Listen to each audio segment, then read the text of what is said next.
Continuación del relato de la bruja de Izcalli. Se aconseja discreción si cuentan con menores de edad escuchando el video. Tras los eventos ocurridos en la casa pasaron 2 semanas, donde constantemente teníamos pesadillas y no solo eso. Había una situación bastante turbia en la casa con respecto a las mascotas. Estaban empezándose a morir. Incluso una gata que llevaba años con nosotros una mañana amaneció totalmente destripada. También a nuestra casa había empezado a llegar un gato gris bastante feo, el cual molestaba al resto de nuestros gatos. En ese momento yo tenía adoptado un gato color naranja de nombre Jinjin. Era una palabra con la cual nos referíamos de cariño a él. Este gato creció muy rápidamente y pronto excedía el tamaño de un gato normal. Era bastante cariñoso y protector, puesto que algunas noches se quedaba fuera de la ventana de alguna recámara, como si estuviera cuidando de que nadie se acercara. Este hecho me llamó mucho la atención una noche, ya que el gato se veía bastante agresivo con algo invisible dentro de la casa. Era como si el gato lo pudiera observar, como si podía ver cómo esa cosa se movía por diferentes partes de la casa. No sé por qué razón, aunque creo suponer quién los mandaba, que empezaron a llegar 2 perros, uno de color negro y otro blanco, justamente a molestar a este gato. Pareciera que trataran de dañar a Jinjin, pero era bastante inteligente, además que por su tamaño no cualquier perro lo intentaría dañar. Si bien no era del tamaño de un puma, sí era un gato bastante grande. Tras un tiempo los perros desaparecieron y comenzó a llegar este gato gris. Las primeras veces solo se quedaba enfrente de la ventana del cuarto principal, mirando hacia adentro. Luego se subía a la azotea y se escuchaban sus pasos. Yo empecé a sospechar de que no era un gato común y corriente, puesto que cuando subía al techo, se empezaba a escuchar pisadas como de tacones, o como si tocaban el techo 4 veces como lo había hecho en reiteradas ocasiones. Jinjin a veces se peleaba con ese gato. Lo seguía al techo y lo hacía huir, incluso en 2 ocasiones lo tiró literalmente del techo. Pensé que si ese infeliz llegaba en forma de gato, podría ser que Jinjin avisara o evitara que se subiera al techo. De alguna manera tenía que estar al pendiente en la azotea. Fueron 2 ocasiones en las que me subí, pero solo una vez logré ver cómo mi gato aventaba al otro desde el techo. El grito que hizo no fue de un gato, sino más bien parecía el de una mujer quejándose de dolor. Mi cabeza pensaba 1000 cosas, pero sinceramente ya mis nervios estaban muy alterados debido a las cosas que había visto. Tal vez ese sí era un gato vulgar tratando de entrar a robar comida. Mi sorpresa fue que 2 días después de que Jinjin tirara al gato gris, esta mujer apareció caminando frente a mi casa con un brazo lastimado mirando desde lejos.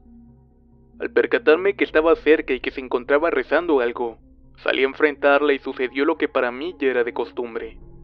Se echó a correr, pero curiosamente no tan rápido como lo hacía por las noches. Supongo que porque había gente en las calles no pudo hacer gala de sus habilidades oscuras. La logré alcanzar en una esquina y tuve la oportunidad de bajarme y hacer algo. Quizás dispararle con un arma, molerla a palos o incluso atropellarla. Pero la situación era obvia. Yo tenía a mi favor la luz del día, y ella las personas que transitaban en la calle. La pude acorralar y le dije: «Sigues insistiendo en fastidiarme, hija de perra. ¿Qué carajos quieres de mí y los míos? ¿Qué ganas con esto? Por cierto, puedes decirle a tu amigo de cenizas que no me interesa negociar con él, porque para mí es basura al igual que tú.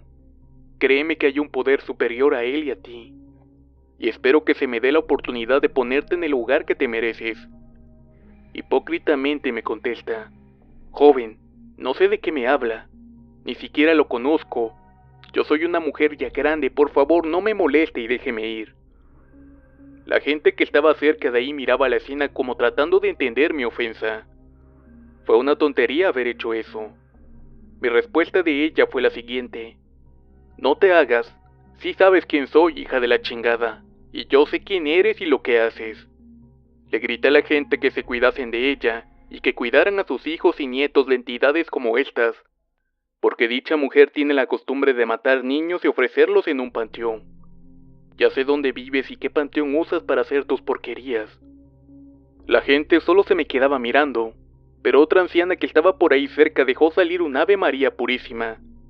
La bruja me miró con los ojos desorbitados y me dijo: ¿Por qué me haces esto? ¿Por qué me expones ante ellos? ¿No te he dicho ya que yo me chupo a quien yo quiera? ¿No sabes que puedo entrar en cualquier iglesia mientras la gente ora o escucha misa y puedo chupar de ellos lo que yo quiera? Rechazaste mi oferta. Por ti mis 2 hijas están muertas. Las tuve que recoger en forma de guajolotes en unos nopales, y no soporto que me expongas así. La otra anciana le gritó: eres una bruja, tú mataste a mis nietos. Tú llevas en una Biblia billetes de 1000 pesos, eres tú, siempre lo supe. No envejeces y tu aspecto es el mismo de siempre. La gente cercana que miraba la escena pensaba que era una especie de chisme o escándalo callejero. Entre mí solo pensaba que esa era la cosa más estúpida que había hecho. Es obvio que la gente no te va a creer, que va a pensar que esta anciana está en desventaja ante ti, y que tú eres un loco acosador de ancianas. La bruja aprovechó para salir corriendo de ahí y le grité: ¿cómo sigues de tu brazo, gata? Ella solo me dijo que esto no se iba a quedar así. Después de la aparatosa situación, la otra anciana se me acercó y me dijo: joven, yo sé lo que es esa mujer. De hecho, cuando se fundó Cuautitlán Izcalli, ella observaba a los niños desde arriba de un pirul. Mi hijo me contaba que cuando regresaba de trabajar, la veía arriba de ese árbol, y hasta la fecha sigue siendo la misma. No pasa de ese aspecto desde hace muchos años. Si supiera más se lo diría. Solo puedo decirle que la confunden mucho con otra mujer que cría cerdos frente a Lucy. Ella se llevó a mis 2 nietos cuando estaban chicos y sé que vive en La Perla. Yo le contesté que en efecto, sabía dónde vivía y que la llevaba meses tratando de poner en su lugar. La señora agregó algo más a la conversación. Usted no es el único. Esta mujer vivía antes en la colonia Ensueño, pero salió huyendo de ahí, pues sus vecinos sabían lo que era, y por algún tiempo los niños de las colonias Ensueños, Parques, San Antonio, Santa Rosa de Lima y San Pedro se empezaron a perder, y muchos la vieron caminando con niños en las manos en los terrenos ahora habitados. Varios la querían matar, la amenazaron de muerte, pero ella incluso entraba a misa en las parroquias, siempre con ese descaro. Pero no es un secreto, pues su aspecto poco ha envejecido. Me dijo que me cuidara, y que ojalá pronto pudiera hacer justicia en nombre de todas esas víctimas que perdieron a sus niños en garras de este adefesio. Le conté a mi primo lo ocurrido y me dijo que precisamente el papá de un amigo le había contado ese mismo día algo similar. Él le dijo que cuando fundaron Izcalli, en la colonia Ensueño, cerca de un parque donde hay pirulís, cada tarde una anciana se subía a mirar a los niños que jugaban. Él la veía cuando regresaba, puesto que antes los colectivos no entraban a las colonias y dejaban a la gente en la calle 1 de Mayo. De ahí todas las personas se iban caminando a sus casas. Ya de noche se contaba que lo que estaba arriba de los pirulís ya no era una anciana, y en dicho árbol había varios guajolotes. La gente creía que eran brujas que observaban a sus víctimas. En ese entonces hubo rumores de una bruja que corrieron de ensueños, pero que eso había sido ya varios años atrás, y muy poco lo recordaban. Después me contó que un taxista le platicó que por el río cercano al mercado del Carmen se aparece una anciana, y que a veces se sube a los taxis sin hacerles paradas. Solamente van manejando, y al mirar al retrovisor, la anciana les grita groserías y luego les exige que la vaya a dejar a algún lado, siempre amenazándolos con hacerle algo a ellos o a su familia. En esos días también otro taxista en un Oxxo me platicó que en el parque de ensueños, donde hay un sitio de taxis, muchos compañeros habían visto a una anciana con niños o la veían subirse a los árboles de un salto. Por esta razón los sitios de taxis aledaños al parque ya muy entrada la noche no daban servicio por ahí. Tras el encuentro en la calle con la bruja parecía estar muy molesta, pues empezó a ir a la casa del diario. Para mi buena fortuna tenía estambre rojo, y ya me sabía de memoria las 12 verdades del mundo. La primera noche la hice y pareció dar resultados. La segunda intentó molestarme de igual manera. Parecía que entraba por mi recámara un viento helado que solo yo respiraba. Mi primo llegó y me dijo que no respiraba ningún aire frío en mi cuarto, pero la verdad es que eso era para mí. Prácticamente estaba respirando hielo, así que volví a rezar. Las 12 verdades del mundo es un rezo un poco difícil y tiene su truco, ya que si te equivocas al decirla debes volver a empezar, y la condición es que debes de terminarla toda de corrido y correctamente. Por cada vez que la terminas vas anudando un nudo, pidiendo que la bruja caiga de su vuelo. Parecía que era muy efectiva puesto que empezó a darme resultados. Esta dejó de ir y comenzó a dormir más tranquilo. En esos días nos invitaron a mis primos y a mí a una finca en el Estado de México, así que decidimos irnos el fin de semana para allá. Dejamos comida en los trastes de las mascotas y todo parecía ir de maravilla. La verdad dormía ya mejor y empecé a preocuparme menos por la situación. Nos fuimos un viernes y regresamos un lunes en la tarde. Llegamos a la casa como si nada. Mi primo me dijo que estaba feliz, que al parecer lo estábamos empezando a resolver. Nos quedamos platicando un rato en el comedor recordando esos días en la finca, que aunque no habían sido muchos, nos habían servido para relajarnos. Yo me quedé sin pila en mi teléfono celular y le dije a mi primo que subiría para conectarlo. Subí y algo me llamó la atención. Sentí como si algo me siguiera al subir las escaleras, como si caminara persiguiéndome con cierta malicia. Me dio algo de miedo e incluso volteé la mirada, pero no había nada en el pasillo. Entré a la recámara, conecté el celular y se me vino a la cabeza mi gato Jin. Bajé corriendo al comedor y le pregunté a mi primo, ¿y el gato? Salimos a buscarlo y no estaba en la calle. Volvimos a subir a buscar a los cuartos, pero tampoco nada. De repente escuché unos pasos en la azotea y unos ruidos como si estuvieran peleando unos gatos. ¿Escuchas eso?, le dije a mi primo. Subimos rápidamente teniendo por seguro de que esa maldita había sentido cuando llegamos. Afuera de mi cuarto hay un balcón por donde íbamos a subir a la azotea, pero por todo el alboroto nos tardamos de más. El descuido fue alto, pues lo que vimos nos entristeció, y es que al salir vimos cómo aventaron a Jin del techo. Era como si lo hubieran azotado con fuerza hacia el vacío.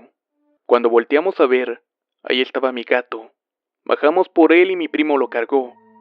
Aún estaba vivo, pero se estaba ahogando con su propia sangre. Nunca supimos si se había roto el cuello en la pelea o por el impacto contra el suelo. Volteamos a la azotea y ahí estaba ese gato gris asomando su cabeza. Su aspecto no era normal. Era algo grande con un pelo erizado y una mirada humana que nos miraba fijamente. Un gato normal hubiera emprendido la huida, pero este maldito gato solo nos miraba fijamente. Me corrí al balcón y en el camino escuché algunos pasos en el techo, y luego el silencio. Subí pero no encontré nada, solo un caminito de sangre que iba desde la orilla de la azotea.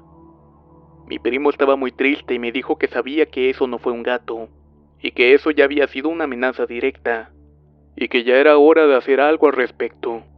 Las noches siguientes comenzaron nuevamente a ocurrir cosas muy extrañas. Soñábamos con vampiros, como si estos quisieran entrar a la casa. Lo curioso es que todos soñábamos lo mismo. Un viernes soñamos a un hombre, o más bien a un ente albino de pelo blanco y ojos rojos. Este nos decía que lo invitáramos a entrar. Era bastante extraño.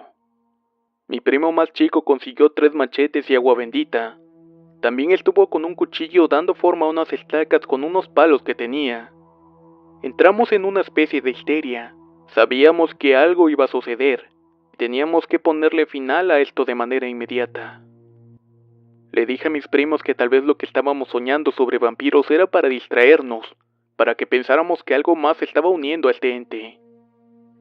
Necesitábamos pensar con la cabeza fría, y con la histeria que estábamos viviendo estábamos cediendo. Y parecía que lo estaba logrando al ponernos a investigar sobre vampiros y otras cosas. Debíamos calmarnos o íbamos a terminar haciendo alguna tontería. Las siguientes semanas continuamos rezando, y por algún momento se calmaron las cosas. Sinceramente me preocupaba bastante la histeria con la que estábamos viviendo. Recordé a mi amigo el sacerdote y decidí ir a visitarlo. Me costó encontrarlo, pero cuando lo hice le comenté que las cosas seguían raras y que le estaba pidiendo su ayuda. Él accedió y me dijo, debemos hacer algo al respecto, esto no se puede quedar así. Un día jueves lo fui a recoger a su parroquia. Llegamos a mi casa y de una mochila sacó varias cosas, entre ellas había agua bendita un cirio y también su ropa de oficio. Empezó a bendecir la casa. Se encontraba rezando y al principio no pasaba nada. De repente empezó a sentir la casa muy caliente y el sacerdote solo abría los ojos como sintiéndose extrañado. Él me preguntó: «Oye, ¿en esta casa murió alguien?». Yo le contesté que sí, por lo que me pidió que hiciera una pausa, porque necesitaba escuchar lo que yo sabía.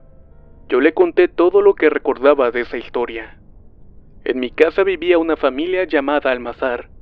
Tenía un hijo adicto a las drogas llamado Jaime. Este chico les daba muchos problemas a sus padres. Incluso también parecía que vendía drogas. Diariamente discutían con él por lo mismo, pero no solo eso. Al parecer el padre de Jaime estaba teniendo una aventura amorosa con su vecina. Cierto día Jaime, ya muy drogado, intentó matar a su hermana aventándola por la ventana. Este fue el acabose entre padre e hijo. Este último terminó muriendo de un mal golpe que le dio su padre. La familia tenía un perro Rottweiler, y para ocultar el homicidio se lo dieron de comer al perro. Esta versión a mí me parecía muy absurda y exagerada, pero eso fue lo que me habían contado. Los dueños que compraron la casa al señor Almazar o alguno de sus hijos mencionan que estos la vendieron después de que la madre muriera de cáncer en uno de los cuartos. Después de la muerte de la señora se cuenta que empezaron a suceder cosas muy extrañas, como ruidos dentro de la casa, o cómo movían los muebles, e incluso ver a Jaime o a su madre en alguna parte de la casa. Esto era lo que le sucedía a las personas que compraron la casa al señor Almazar. Yo vi una vez a Jaime caminando y lo había confundido con mi primo. A su madre jamás la vi, pero una amiga que llegaba a la casa me comentaba que la vio varias veces.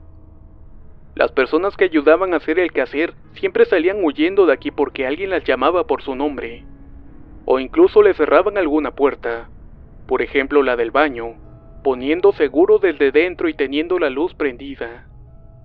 Yo les comentaba que no debían de tener miedo, aunque por mucho tiempo sí molestó a mis empleadas. Terminando de contar todo esto, me dijo que teníamos que hacer una misa para ellos, porque ese miedo más lo que había pasado era lo que alimentaba en parte a esa entidad. Mientras continuábamos con la bendición de la casa, las paredes tronaban e incluso azotaron una de las puertas. Mi amigo el sacerdote, con la expresión de su cara, me dio a entender que en efecto sabía que algo estaba ocurriendo. Cuando terminó me dijo que era todo lo que podía hacer, que debía ser fuerte, y que si necesitaba algo más que no dudara en pedir su ayuda. Supe que hizo la misa porque unos días después, la casa se sentía en paz. Por unas semanas todo fue tranquilidad, pero solo por unas. Sé que están esperando saber el desenlace de esta experiencia, pero como les dije, esta es una situación larga, y tal vez ahora sea rara, pero prometí contarla a detalle, o más bien lo que recuerdo, porque sucedieron muchas cosas. Vi más brujas, pero no quiero hacer tedioso ni cansado este relato. Espero pronto contar lo que será el final de esta historia, que como les digo, es real. No me lo saqué de ninguna película, ni se me ocurrió para quitarme el aburrimiento. Sé que puede sonar como Buffy la cazavampiros, pero no pretendo mentir. Y si existiera alguien como Buffy, no me sentiría para nada emocionado, ya que con lo poco que he vivido y visto, sentiría compasión por un cazavampiros. Esta fue la sexta parte de La Bruja de Izcalli. Espero que les haya gustado.